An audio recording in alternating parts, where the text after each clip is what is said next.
Hello and welcome to the Quietly Visible podcast. I'm your host, Carol Stewart, founder of The Bounding Solutions and author of Quietly Visible, Leading with Influence and Impact as an Introverted Woman. And this is a podcast for introverted women who want to thrive as leaders and in life. And today I have with me Alison Coward. And we're going to be talking about creativity and productivity in teams, as well as talking about Alison's journey as an introverted woman as well. And Alison is the founder of Bracket, which is a consultancy that partners with ambitious, forward-thinking companies to help them build high-performing team culture. She's a team culture coach, workshop facilitator, trainer, keynote speaker, and author of her latest book, which is called Workshop Culture, a guide to building teams that thrive. And I'll be asking her to tell us a bit more about that because it is a very relevant topic, I think, for today's world. And her book asks the question, what if every day at work felt like your team's most productive day? And it explores how we can use the principles and practices of workshops and facilitation to help teams do their best work together. So all of you leaders that are listening, I hope you've got your notepads at the ready, your notepads and pens at the ready, or your tablets or whatever you take your notes on, because I'm sure Alison is going to share some golden nuggets for you. So hello, Alison, and welcome. Hi, Carol. Thank you so much for having me. So before we sort of dive in, just tell us a little bit about Alison. Who is Alison? Oh, Alison is the founder of Bracket. So you mentioned in your intro, it's a team culture consultancy, and we focus on helping forward-thinking orgs build high-performing team cultures. And we talk a lot about future-proofing team culture. I think one of the things that we've noticed a lot in the modern world is that the pace of change is really speeding up. We're all kind of faced with a lot of uncertainty, and amidst that, amidst still needing to get our work done, we need to come together in teams and collaborate more effectively, even more than before. And the challenge is there's a lot of tensions there in needing to work together cohesively, but also this kind of rush to get our work done. So that's kind of how I spend my days, really grappling with how I help leaders and their teams balance their kind of ever-growing workloads whilst still trying to create that culture where everyone feels welcome, is able to thrive, is able to do their best work. And I mean, taking it back to me, I guess, Bracket's been going for just over 15 years now. So my head has been in team collaboration for quite a while. I mean, it kind of started when I did my MA. I did an MA at the University of the Arts London called Enterprise and Management for the Creative Arts. And I think through the research that I was doing, my previous career was in the creative industries, and I embarked on this MA to kind of understand a bit more about the creative industries and the people that I was supporting in my work. And the early reading that I was doing around creativity was very much around how the creative industries was very networked. It was really a high presence of collaboration. And I think I saw that in the work that I did in supporting creatives with the organisations that I was working for, and we didn't focus on that as much as I thought that there was potential. So I just got very obsessed with this idea of collaboration and networks. And also around that time, it was a long time ago, so I did my MA in 2005 to 2007. And that's when this whole idea of online tools and even social media was kind of just emerging. So it was quite an exciting time, sort of thinking about how these online tools could also provide a way for people to connect, even if they weren't in the same location. And so I've just been kind of immersed in that world for, well, 20 years now, I guess. Yeah. Yeah. So you said you worked in the creative industry, but are you a creative or were you more sort of the administrative stroke or operational type? Exactly. Mm. So I used to work in organisations that, and I guess, I don't know if many of these exist at the time right now, but at the time, there was a lot of organizations that did creative business support. Hmm. Again, I think, the way that the UK was developing, the UK was putting a lot of money into the creative industries. And so there was a lot of funding for organizations that would help those creatives, I guess, make money from their creativity, turn it into like, freelance businesses or, self-employment businesses. And I would be, I was a project manager essentially. I worked for an organisation that supported designer makers, and we would take them to like the Milan Furniture Fair to exhibit their work, and another show called 100% Design. And I was a membership manager, so I would kind of make sure they had everything they needed, arrange networking events, do some sort of presentations sometimes on sort of the business side of creativity, and yeah, just sort of organise those events. And then the next job that I had, I was actually, after I finished my MA, I went to work at the University of the Arts London, and I worked in the Enterprise Centre there, managed the Enterprise Centre. So really my role was very much about supporting creative students and graduates that, because of the subjects that they studied, had a very high chance of being self-employed at some point throughout their career. But we were an extracurricular unit. So often, the courses would focus on the craft of what they were doing, whether that was communications, whether that was, a jewelry making, art, design. And we were there as an extracurricular resource that helped them learn about the elements around how they would put that craft into practice and enable them Mm. to make a living from that. And so when it comes to like team culture and collaboration and so forth, I know things have shifted quite a bit since the pandemic. Yes. What have your observations like? So what would you say, how much have you seen, or what sort of changes have you seen since, like, so if we look at how things were pre-pandemic to how they are post-pandemic?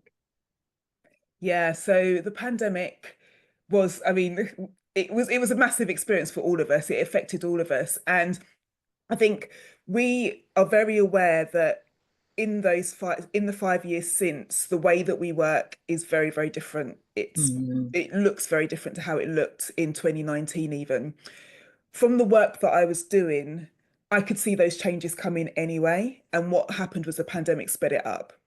So as I mentioned, 20 years ago when I started my MA, I was looking into kind of online networks. How could I bring freelancers together that weren't necessarily in the same location to work together on projects? That was kind of my MA dissertation. So I guess sort of without calling it that, I was talking about remote working essentially, mm, but I didn't know that that's what it was really back then. It was just these online tools facilitated collaboration, and I was slowly starting to see some of these ideas start to take hold in organizations. Organizations were starting to employ more global teams. We were talking about distributed workplaces. I mean, there were still fully remote teams, before the pandemic. I've been working remotely since 2014. I used to work in a co-working space, and now I kind of work from my space at home since 2014. So that's always been quite natural to me. So when the pandemic hit, there was a demographic of people that had been working like this already, but for people that they weren't exposed to this way of working, it was a massive, almost like a massive shock, a massive shift. mm, And we haven't quite gone back to what things were like pre-pandemic, but what's happened is that we are now needing to have very different conversations about how we work together because of how that sped up. I think it landed on us and it was forced upon us. I mm. think if the pandemic hadn't happened, as I say, it would have happened eventually, but it would have been a much more of a slow burn. And people would have felt that they had a little bit more control over it rather than it being done to them. And so Yeah. that's why I think there's still tensions that exist with kind of, do we need to work in the office? Do we work from home? Do we have hybrid? Even those that have kind of settled on hybrid still struggling to make it work as effectively as possible because we haven't really caught up in the types of conversations that we need to have in order to make that work effectively. Yeah. And what sort of conversations do need to be had? Have them. Yeah, well, sort of on a basic level, team members being much more aware of each other's working styles. So having, conversation, well, I guess the first thing really is being self-aware, and each team member kind of doing that reflection that enables them to understand their own working routine and what enables them to thrive. What do they need around them? Are they good working from home, or do they want to have people around them? Do they are they morning people? Are they and better in the afternoon? Like, what kind of work do they like to do? How do they like to be communicated with? And making that a lot more transparent so that when they interact with other team members, they understand a little bit more about the different working preferences across the team. And we'll probably talk about this later, sort of the Mhm. introvert extrovert, differences between team members. I think also we need to have more general conversations about how teams are working together. I think when everyone was co-located and that was the norm in the office, there were a lot of things that were assumptions that were just implied because it was more visible. So, the way that people would, I don't know, I mean, some of the sort of more serendipitous things, it was kind of the norm, more of a norm turn. It was okay to go and tap someone on the shoulder and have a quick conversation or Mm. call kind of an ad hoc meeting. Now, that needs to be, especially if teams aren't in the same place, that needs to be a lot more intentional, a lot more kind of engineered, and also sort of not just conversations of, oh, is it okay for us to call ad hoc meetings, but when is the best time for us to meet, and what's the best way for us to meet? What kinds of conversations do we have in person? What conversations do we have online? So just kind of more general conversations, like taking a step back, just once removed from the work, almost the work that they need to do, and talking about all of those kind of systems and structures around the work that enable the team to perform at its best. Yeah. And so with the way that people are working now, hybrid working, some people in the and that is probably a topic for another day, the Right. debate, should people be in the office, should they be working from home? Um, but yes, in terms of how teams can be more sort of creative and productive when Mm, you're working in an environment when everybody's not together, some people are at home, some people are in the office, how can leaders facilitate that cohesion, that creativity? mm. So I think there are a few things. I think one of the things, I mean, again, taking a step back from the most direct answer to that question is, I think leaders and teams need to, I guess, negotiate for themselves what their relationship with creativity is. And I talk about this in the book. One of the things that I've seen in teams is that creativity generally can make some people quite uncomfortable, or it Mm-hmm. can be quite an uncomfortable topic to really enhance in the workplace, because by its nature, creativity is quite a messy process. It's not linear.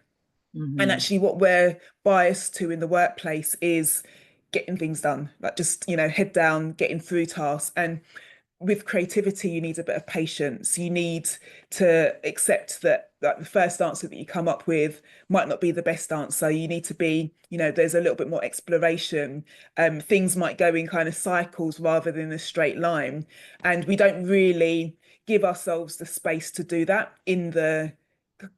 I mean, organizations say they want creativity, but really, are they Mm-hmm. set up to support creativity in the sense that it is a messy, non-linear process? And do they kind of reward that? So I think that's the first conversation that leaders and their teams need to have, is like, what's up, how do we feel about, like, the creative process? And then, again, because it is this untidy, messy, uncomfortable, sometimes chaotic process, leaders and teams need to make space for it. And I guess that kind Mhm. of feels a little bit counterintuitive, but that's why things like the workshop format exists. You know, when teams or leaders hire me in to facilitate, one of the things is we're going to get out of the usual space. We're going to go to a room and we're going to use post-it notes and we're going to, play around with things and we're going to sketch. And by the end of the day, we've got all of these kind of bits of paper and people have moved around in it. It feels very, very different to the workplace.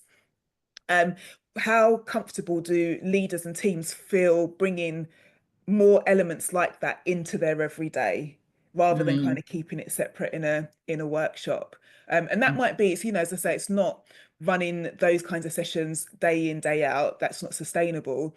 But maybe in a regular meeting, half of the session is about generating ideas and that creativity, and the other half is about how we're going to implement them. Um, Mhm. Another thing that I see, this is one of the tips that I often give with, workshops, workshop culture, is to define those two parts of the process and separate them out. When are we in ideas generation mode? Because that is broad and open and messy. It's not about having right answers, it's about having lots of answers and lots of possibilities. It may feel uncomfortable, it's a bit more playful. And then when do we need to move into discussing how we critique those ideas and what we move forward with? Both sides, both of those different modes are part of the creative process. Mm. And teams often have a kind of a bit of a bias towards one or the other. And so again, sort of having that conversation about where you lie in terms of your relationship with creativity. Yeah. And speaking about that, the workshop model that you talk about, a lot of times you'll see when it comes to sort of generating ideas and so forth, that organizations that will say for instance that we'll take brainstorming, for example, which is very much it works a lot for people who are extroverted, that brainstorming, thinking on the spot, putting forward the ideas, but for people who are introverted, less so, who need time to process information, to think, to reflect, and then put their ideas forward. How do you go about facilitating that in a session so that you're getting everybody's ideas being brought forward? Yeah, that's such a good question. And I think the first thing I want to say is I want to just share one of my like pet peeves, which is the way that the media and like films and TV programs represent brainstorming sessions, because it Mm-hmm. really is that leader standing at the front with a flip chart, everyone sitting around a table, and then it's like, give me your best ideas for, shout out your ideas. And that's what you're talking about, the sort of brainstorming that is Mm-hmm. um favors extroverts. Yeah. And that's how we see brainstorming. Brainstorming is actually one type of exercise or one type of process for generating ideas. Um, and when one is facilitating brainstorming sessions, like the worst thing that you can do is stand there and say, give me your best ideas for. And there's two things for that. One, because that some people are more able to do that because they are able to think on their feet. Secondly, that phrase, give me your best ideas for, is a qualifier that's too early. Like you don't want the best ideas, you just want ideas at this point. And so Mm-hmm. when you say best ideas, then people are already starting to self-censor. So people that are already apprehensive about speaking up, already questioning, this idea that I have, do I even want to share it? So there's two things around that. So that's one thing, like thinking about the language and the phrasing that you use. And then there's a setup. Quite, the very simple way of even out the level field is to do some silent brainstorming first. Mm-hmm. Ask everyone on the team to reflect and jot down their ideas. And then, everyone, that everybody has had an opportunity to process, think, and has something to share. And you could literally, then it could be, okay, who wants to go first? And make sure that eventually you do get to everyone. You could Mm-hmm. even, go around the room and ask everyone in turn. Another thing that you can do as well is kind of appreciating that sometimes that format where, maybe it's a big team, 20 people. There are just some people that just don't want to speak up in front of a room of 20 people. And so Hmm. if you do things like breakout groups where you've got smaller groups of two or three, then they will have conversations, and then their views and their ideas will be represented in the feedback session to the wider group. And it will be someone who is okay to share back and kind of be the spokesperson. So it is about kind of making sure that everyone has ways to contribute in ways that feel comfortable to them. There's also things that you could do, which is, if it's an online session, you can ask people to put their thoughts into the chat box. They don't have to speak up Yeah. verbally, but they're sharing somehow, and that, their thoughts and their ideas are acknowledged in a room that might be using post-it notes and getting people to post things up on a wall, Mm. instead of getting them to speak up verbally. Yeah, and what you've said about the brainstorming sessions, when I'm facilitating, like an idea generation session, that's what I will do is I will let people have time on their own to think, reflect, jot down their thoughts and so forth, then put them in smaller groups of three, and then let them sort of talk amongst the smaller groups and then come back to a wider group. So that way it caters for the different thinking styles and allows people who need that time to process information. It allows those that like to speak in large groups to be able to contribute in their way as well. Mm. Absolutely. There's a great exercise from Liberating Structures, which is um, a platform that, well, I guess it's a methodology, but Mm. the creators of Liberating Structures have got lots and lots of exercises that are kind of workshop exercises, basically, for leaders to make sure that everyone feels included. And one of the most famous exercises is 1, 2, 4, all, which is Hmm. individual thinking, conversation in a pair, conversation as a group of four, and then the whole group come together. So it's Hmm. kind of building up almost like that courage for people to be able to, refine and work through their ideas so that eventually they feel comfortable to share it in front of a group. Yeah, yeah. I guess that sounds similar to the way that I do. Except Absolutely. I rather than pairs, I go 1, 3, and then the whole group. Yeah, but Yeah. yes, yeah, and it's easy to see then that how that then helps to engage everybody. Yeah. Mm, yeah.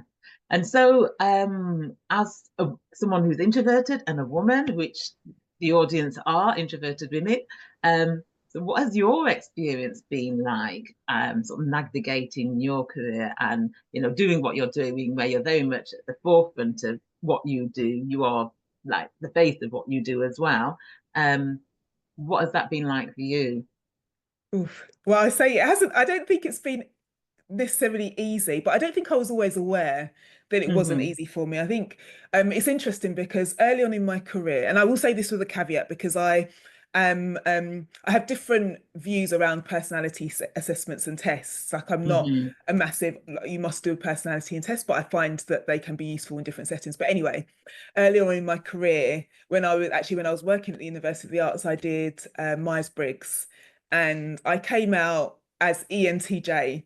So that's kind of extrovert. And actually, I must look at the results because I don't know how far into the extroverted scale I was, but I came out as extroverted, which I don't know if I really thought about it at the time. I don't think I really understood really what that meant. Hmm.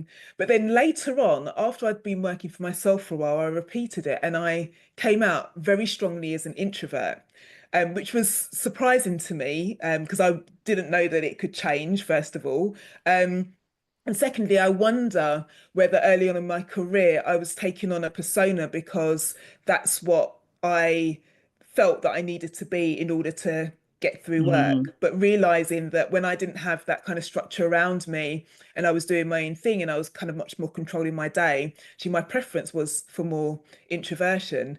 And that did also explain a lot. Like I love facilitating workshops. I think they are an amazing format for bringing teams together and for collaboration. But after I was running workshops for clients, I was coming home and all I wanted to do was literally lie in a dark room under a blanket. So for me, I was kind of thinking like I love doing, like, I really believe in the format. I am in my element when I'm facilitating, but it exhausts me. What's going on here? And the Hmm. introversion thing really did explain that for me, in that, introversion, I get my energy from being on my own. That's how I recharge my batteries. I can be in Hmm. social settings. It's not that I can't, interact with other people, but it drains my energy. And so I do need to make sure that I have those times to recharge. So that was one thing. And even in the sort of the development of my business, thinking to myself, well, Alison, if you develop your business in this way, there's a limit to how many workshops you can facilitate a week. You can't be doing this every single day because you will have nothing left. So Hmm. that's been something interesting in thinking about how I, from the start, how I started to shape my business for that to Yeah. work. Yeah, and I think what you said about the early career, when people are starting out in their career, they're trying to prove themselves, they're wanting to make their mark, they're wanting to, and it is easy, particularly if you don't know you're introverted or have an understanding of what it is, that to put on that persona. I did some research recently, the year before last, looking at how introverted women leaders experience belonging and psychological safety in the workplace. Mm. And, for all of them in their early careers, they didn't know, some of them didn't know they were introverted, they didn't understand it. But, what you described in terms of that feeling that they have to be a particular way and the pressure that that then put on them in terms of the stress that it puts on them, the way it affected their confidence. Mm. And it was once they understood introversion, understood who they are, understand how they are energized and how they're depleted of energy, and that they were able to step into being themselves. Yeah. And then once they're being themselves, they're more confident, they feel more authentic, they stress less. And it is, I think that's so impactful, knowing who you are in that way and understanding yourself. Mm. Absolutely. And I think the other impact it has as well is being having more empathy for other people that are also introverted. So, Hmm. as a facilitator, like you mentioned, it's so important to recognize. I mean, I think probably most facilitators, the majority, most facilitators understand this. If you're not a facilitator, but you're a facilitator and doing it professionally, if you're a manager, for example, facilitating a session, you may not realize that the people that aren't speaking up in your session, it's not because they don't have anything to say, it's just because the environment is not catered for them.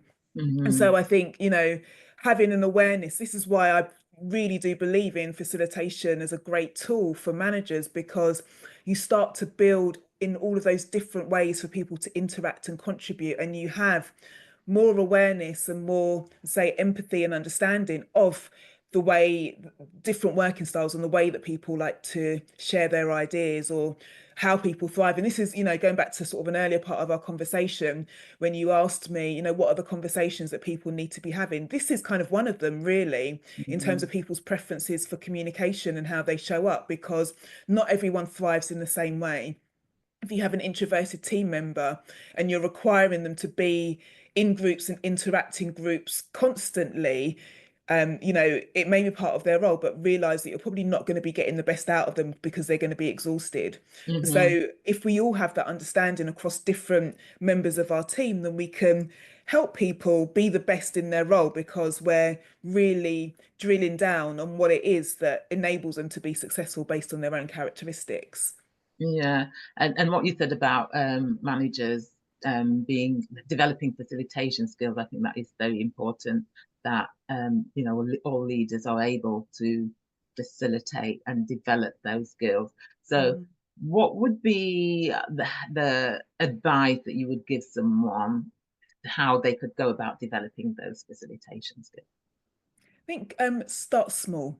I Hmm. think sometimes at Bracket we do facilitation training sessions. Um, and I think one of the views that people have that are new to facilitation or new to developing facilitation skills, that most of us now have experienced a workshop or been in a workshop type setting, but if you haven't been in that facilitator role, then I think it can be quite intimidating and quite daunting, because a lot of what facilitators do can be quite invisible. Like you don't Mhm. actually notice it. Like a lot of the planning happens before the session, what they're doing on the day, kind of looking at the managing the dynamics and keeping the conversation going. Sometimes you can't really pin down exactly what they're doing.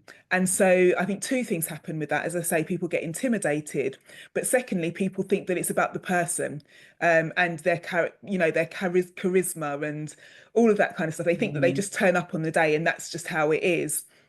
So I think realizing that, first of all, that most of us facilitators, myself included, like as an introvert, if you put me on the spot and said, Alison, facilitate this session, I probably would struggle. I've got tools in my toolbox that would enable me to get on in that time. But my preference is to spend a lot of time preparing the workshop before I turn up and know what I need to do. So that's the first thing, realizing that a lot of prep goes into workshops. It's Mhm. not just a thing that happens on the day. And the second thing is I would say is to start small. Don't think that you have to go from never facilitating to facilitating a multi-day offsite. Bring it into your meeting. Start with a 10-minute exercise. It could be a brainstorming exercise. And as I mentioned, that like brainstorming is just one technique for ideas generation. You can do some research into it. It was developed by someone called Alex Osborne. And there's very specific guidelines for brainstorming that you can follow. But you can also look at, as I mentioned, liberating structures. There's some great exercises on there.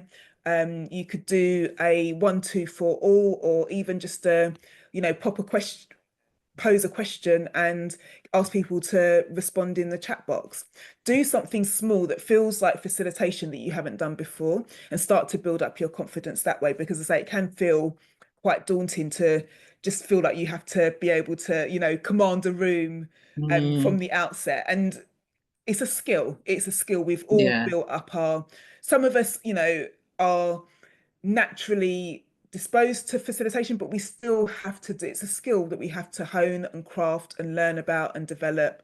Um, so yeah, it's that's in the same way Mhm. that some people are natural speakers, some people are, very good at getting up on a stage and speaking off the cuff. They can do like an hour speech without having Yeah. prepared it. That is not me, right? And it's the same with facilitation. Some people are good with just kind of, naturally bringing people together.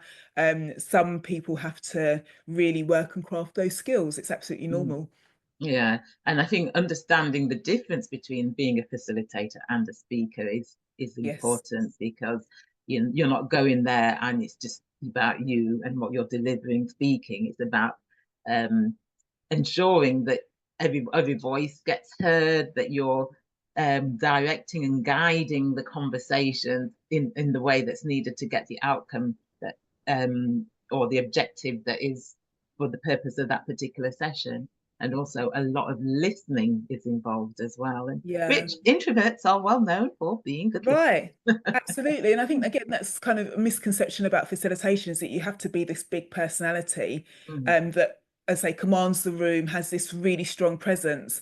Actually, in many situations, I think it's better for the team if you don't have that. If you Hmm. are kind of, as they say, leading from the back, in a sense, you're kind of Yeah, there to that's what create. came to my mind as well as you said that. Yeah. But it's about leading from the back. Yeah, Yeah. yeah, creating Hmm. that environment for people to, you've created the structure, you've created the framework, and then it's kind of over to you, team, and you're kind Hmm. of gently guiding that along the way. And I think, facilitation is I think it's really well suited to introverts, in fact, because Yeah. that is one of the things that we do kind of naturally excel at.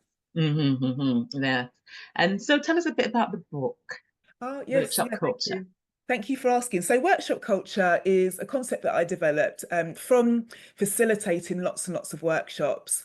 I was starting to see I think it was quite interesting for me because in the session, I could see teams collaborating well, getting through lots of content, really enjoying what they were doing, feeling really engaged, getting to the end of the day, feeling like really revved up.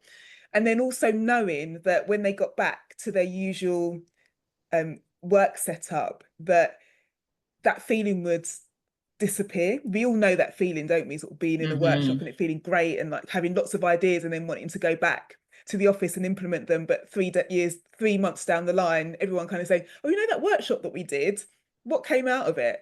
And so for me, it was first of all, a bit of a shame that that was happening.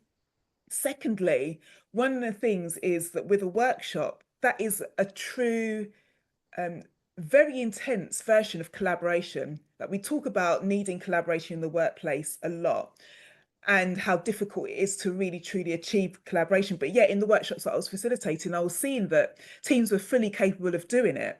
And so for me, I was kind of exploring, well, what is it that we do in workshops that enable teams to work in that way that they're not doing in their day-to-day? And how do we transfer those elements from both what a facilitator does and how the participants are acting into our every single day? So I developed this idea of workshop culture and tested out ideas with my clients, did research around it to explore all the sort of, the ways that teams were developing, gave me signals that this is the kind of way of working that we need for the future. And I wrote a book about it. And essentially workshop culture is that, like you mentioned at the beginning, the principles and practices of workshops and facilitations into our everyday on a very kind of basic practical level. It is about how we run our meetings. So I developed this concept called workshop culture. I think one of the things that I was seeing a lot in the workshops that I facilitated were teams were coming together, they were having a really great day, they were collaborating well, they were really engaged in the content, they were connecting with each other.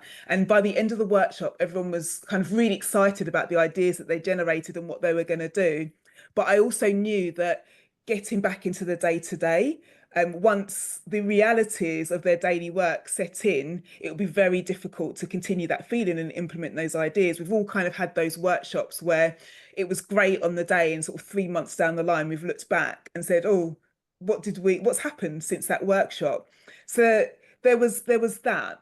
So it was, really thinking, how do we continue that feeling into the day-to-day? How do we make that much more easier for teams to continue that mode of working from the workshops? The second thing that I was seeing was that collaboration in the workplace is quite challenging. We talk about collaboration a lot, and we do find it difficult to implement. It's a very kind of key part of our days and our, the way that we get work done, but it is really challenging to make happen. But yet when I was facilitating these workshops with teams, I was seeing it. They were collaborating, they were working well. I almost see like a workshop as a very intense version of great teamwork. So that's exactly what workshop culture is. It's like, how do we not only make sure that we continue that energy of a workshop into our day-to-day, but we take those principles and practices from workshops and facilitation. What is it a facilitator does? What's the environment they create? How do participants interact with each other, and how do we kind of articulate that so that we're doing it on a daily basis rather than just in these kind of special one-off sessions? So so I've written this book, Workshop Culture, tried out sort of techniques with my teams, with the clients that I was working with, did some research around it. Also, as I mentioned, a lot of the research that I was doing was pointing to that this had to be the way that the workplace was going because of the pace of change, how we were working, and how we needed to work. On a very practical level, workshop culture is about changing the way that you meet. I think that's probably one of the most instant changes that a manager can make, is to look at how they run their meetings and all the stuff we've been speaking about. Are your meetings inclusive? Do people feel that they're able to contribute in a way that feels comfortable to them? Are you hearing from everyone on the team? Is it inclusive? So that's kind of a very practical level, but it's also in the sort of general kind of day-to-day, the feeling, you mentioned the listening, more empathy, more understanding, more conversations. And in the book, I talk about a 5-pillar framework, which is alignment, cohesion, communication, design, and change. And these are some of the elements, the 5 elements that I've seen in all of the high-performing teams that I work with, and what we help our clients to work towards. And essentially those pillars, they're all workshop-like conversations that you have with your team. How aligned are we? How clear are we on what it is that our team needs to achieve? How much do we understand about each other's working styles, and how are we using that to really create the best environment for us to all work in service of what the team needs to achieve? What do we need to talk about? What do we need to share in terms of information? How frequently do that? do we need to do that, and what do our meetings need to look like? What rituals and routines do we need to put in place in order to, again, set our teams up for the best chance of success? And how do we make sure that we're constantly having these conversations, so that we're changing in light of sort of our external environment, and we're making sure that the way that we work is fit for purpose. And these are all work, this is not something that a leader does to the team. These are conversations that the whole team need to have together. And those are facilitated conversations, essentially. They're kind of workshop-like conversations because the team is creating together. Mm.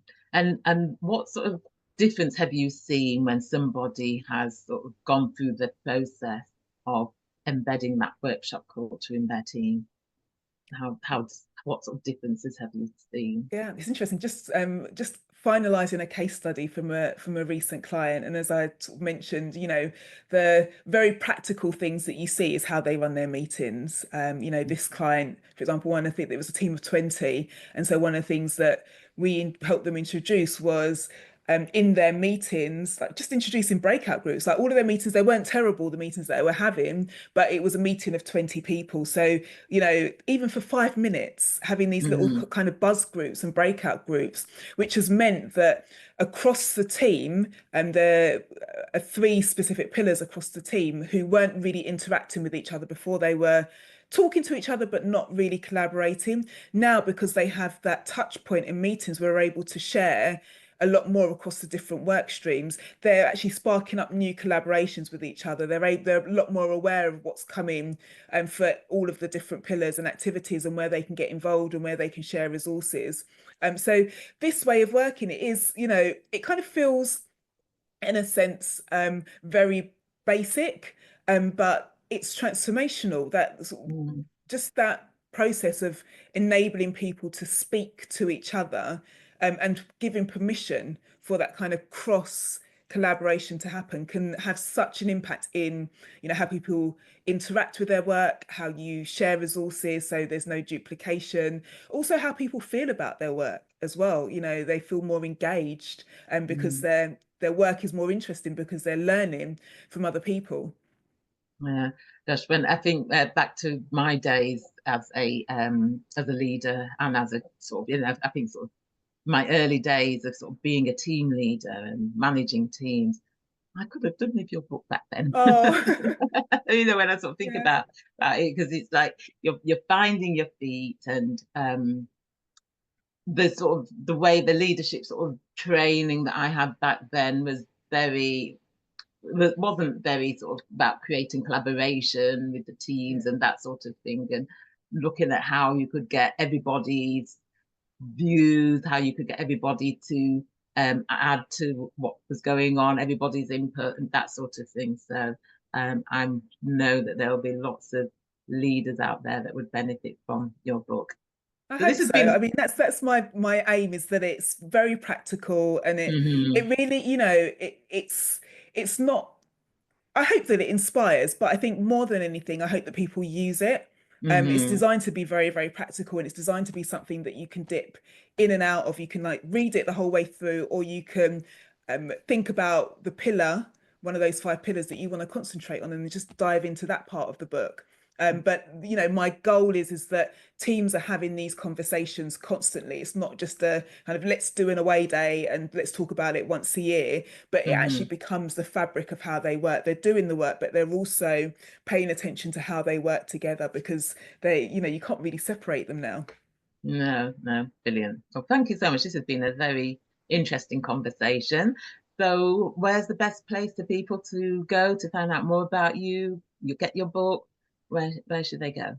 Yeah, so you can find me on LinkedIn, Alison Coward, and my website bracket is, www.bracketcreative.co.uk. There is information on my book there, but I've got a special offer as well for your listeners. If you are, if you'd like to order it directly from my publisher, which is Practical Inspiration, then if you enter the code WRKCULT30, then you'll get a 30% discount. And that is for the UK. And also, if you're in, North America as well, there's a partner site that you can get that from. Brilliant. So yes, take advantage of that discount, listeners, and then we will put the links and the code in the show notes as well. So in case you didn't catch it, you'll be able to see it in the show notes. So Alison, thank you. That's been Oh. a wonderful conversation. Out of interest, how did you get the name Bracket for the name of your business? How did that Oh, arise? yeah, What's I the love this story question. behind that? Yeah, Before we go. I love this question. So, because I love the story, it was when I was doing my MA, and my MA was quite practical. So it's kind of like a business degree for the arts, really. And so many of our assignments were about writing business plans and project plans and funding proposals and things like that. And when my tutor, I was trying to explain this idea that I had. I've got this amazing idea to build a tech platform that brings creatives together from all across the world to collaborate on projects. And it was 2005. So my tutor just could not understand what it was that I was talking about. So I guess in some frustration, he said to me, go away and write a business plan for this idea. I need to understand it, write it into a business plan. And when you write a business plan, you write it in, you don't write it in the first person, you write it in third person. And so I didn't have a name for my business. So everywhere I was meant to write the business name, I just put 2 square brackets. And then and I thought, oh, I'll come back to it later when I've got a name. I'll put the name in.